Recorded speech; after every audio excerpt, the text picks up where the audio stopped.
ఈరోజు ఆశా స్వచ్ఛంద సంస్థ తరఫున బుక్స్ పంపిణీ కార్యక్రమానికి మాకు అనుమతి ఇచ్చినటువంటి ప్రిన్సిపాల్ గారికి, అలాగే కాలేజ్ స్టాఫ్కి, స్టూడెంట్స్ అందరికీ కూడా నమస్కారం. ముఖ్యంగా ఇక్కడికి వచ్చిన పెద్దలకి, స్టేజ్ మీద ఉన్న అధికారులకి అందరికి కూడా నమస్కారం తెలియజేస్తున్నాం.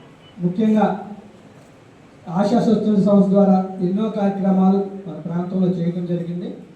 ముఖ్యంగా ఈరోజు రేపు బర్త్డే సందర్భంగా ఈరోజు బుక్స్ ఇవ్వడంలో ఉద్దేశం ఏంటంటే రేపు చాలా కార్యక్రమాలు ఉన్నాయి సార్. ఇవన్నీ కూడా మేము ఎన్నుకున్నది ఏదైతే గవర్నమెంట్ కాలేజెస్ ఉంటారో, అది ఇంటర్మీడియట్ ఏదైతే కాలేజెస్ ఉన్నాయో గవర్నమెంట్ కాలేజీ పిల్లలందరూ కూడా ఈ బుక్స్ ఇవ్వాలనే ఒక తలంపుతో ఈ కార్యక్రమాన్ని మొదలుపెట్టాం.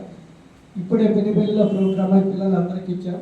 అలాగే ఈరోజు కల్లూరులో, రేపు సత్తుపల్లిలో, కల్లాడులో మనకి హై స్కూల్ కాలేజీ లేదు, అలాగే ఎంసూర్లో కూడా లేదు. ఎందుకంటే ఈ టైంలో మీరు ఇస్తే మీకు 3 నెలల ఎగ్జామ్స్ ఉన్నాయి. దానివల్ల కొంచెం మీకు ఉపయోగపడుతుందని ఒక చిన్న ఉద్దేశంతో ఇవ్వడం జరిగింది. ప్రతి సంవత్సరం కూడా ఇలాగే మన గవర్నమెంట్ కాలేజీలో పిల్లలందరికీ కూడా బుక్స్ ఇవ్వడం జరుగుతుంది. ఒక తలంపుతో మేము గెలిచినప్పుడే, ఇక్కడ ఎమ్మెల్యే రాఘమయ్య గారు గెలిచినప్పుడే ఇక్కడ ఉన్న విద్యా వ్యవస్థని ముందుగా బాగు చేయాలనే ఒక ఉద్దేశంతో మనకి వచ్చిన నిధులు దాదాపు 5 నుంచి 6 కోట్ల రూపాయలు మన నియోజకవర్గంలో ఉన్నటువంటి స్కూల్స్కి, కాలేజీకి అలాట్ చేయడం జరిగింది. అలాగే మన మీటింగ్లో మన శ్రీనివాస్ రెడ్డి గారు కూడా వచ్చారు, మంత్రి గారు.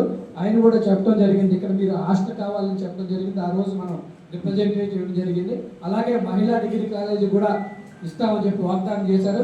సరే, ముందుగా అయితే ఎట్టి పరిస్థితుల్లో కూడా మేము కూడా చెప్పాం, ఇక్కడ హాస్టల్ అనేది చాలా ఇంపార్టెంట్.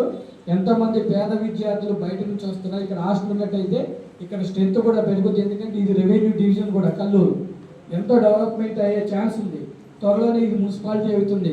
ఇక్కడ పాపులేషన్ కూడా ఎక్కువ పెరుగుతుంది. ఇక్కడే మనకి ఇంకా ఐటీఐ కాలేజీ వస్తుంది, అదే పాలిటెక్నిక్ కాలేజీ కూడా ఇక్కడే రాబోతుంది. ఇంకా విద్యా వ్యవస్థగా కల్లూరుని మంచి తీర్చిదిద్దాలనే ఒక తలంపుతో మేము కూడా దాన్ని కృషి చేస్తున్నాం. అలాగే ఐటీఐ కాలేజీ ఉంది, అలాగే నర్సింగ్ కాలేజీ ఉంది. అలాగే దాంతోపాటు ఈ కల్లూరుని కూడా ఇక్కడ విద్యా రంగంలో అభివృద్ధి చేయాలనే ఉద్దేశంతో మేము కూడా కృషి చేస్తున్నాము.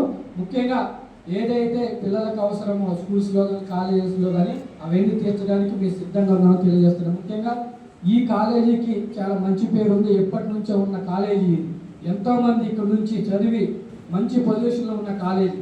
అలాగే మీరందరూ కూడా రేపు మనం ఇప్పుడు వచ్చి ఇక్కడ స్టూడెంట్స్ కూడా, మన తల్లిదండ్రులు కూడా ఉన్నవాళ్ళేం కాదు, అంతా కూడా మిడిల్ క్లాస్, లో క్లాస్ పిల్లలు ఇక్కడ చదువుకునేది. ఈరోజు చూస్తున్న ఈ స్టేజ్ ఉన్న దాదాపు అందరం కూడా ఎక్కువ మంది మన గవర్నమెంట్ స్కూల్స్లో చదువుకున్నాం, గవర్నమెంట్ కాలేజీలో చదువుకున్నాం. ఆ కాలేజీ నుంచే ఈరోజు ఇంత ఉన్నత స్థితికి వచ్చాం. నిజంగా మనమంతా గర్వించాలి. కాంగ్రెస్ మన గవర్నమెంట్ స్కూల్లో కాలేజీ చదివినందుకు. ఒక సినిమాలో ఒక డైలాగ్ ఉంటుంది, మీకు పవన్ కళ్యాణ్ గుర్తుందా? మనం ఏ కాలేజీ అంటే గవర్నమెంట్ కాలేజీ అంటే సిగ్గుపడుతున్నారు చెప్పుకోవడానికి. అవునా? ఏ సినిమాది? తమ్ముళ్ళు.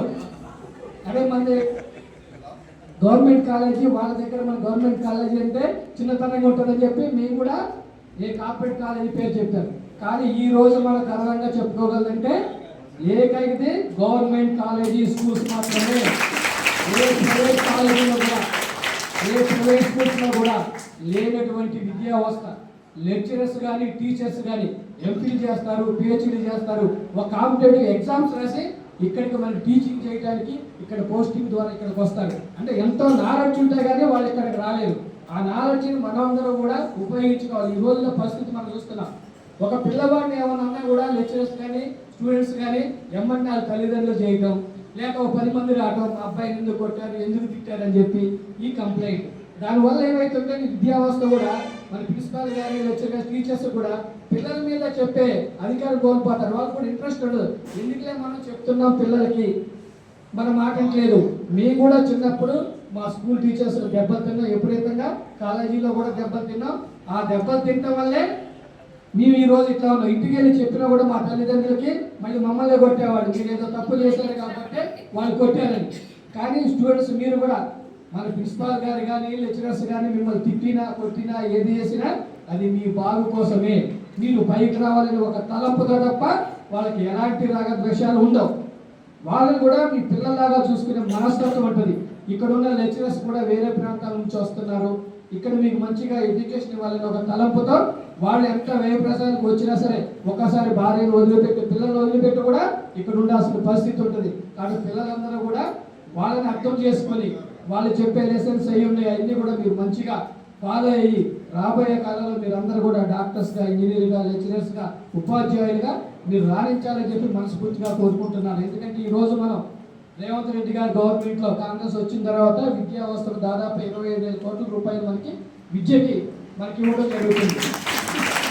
ఎక్కడ కూడా ఈ 10 సంవత్సరాల్లో కూడా ఏ లెక్చరర్స్ కానీ టీచర్స్ కానీ ఏ ప్రమోషన్లో ఈ గవర్నమెంట్ వచ్చిన తర్వాత ప్రమోషన్స్ వచ్చినాయి టీచర్స్కి, అలాగే లెక్చరర్స్ కూడా ప్రమోషన్స్ వచ్చినాయి. చాలా హ్యాపీగా ఉంది మాకు కూడా. మేము కూడా ఒక్కటే ఈ 5 సంవత్సరాలు ఒక సంవత్సరం ఆల్రెడీ అయిపోయింది కూడా మరి ఇంకా 4 సంవత్సరాలు. ఈ 4 సంవత్సరాలు ఖచ్చితంగా విద్య, వైద్యం, వ్యవసాయ రంగాల్ని పటిష్టం చేయాలనే ఉద్దేశం, ఒక దృఢ సంకల్పంతో ఉన్నాం. ఈ వచ్చే నిధులు కూడా మా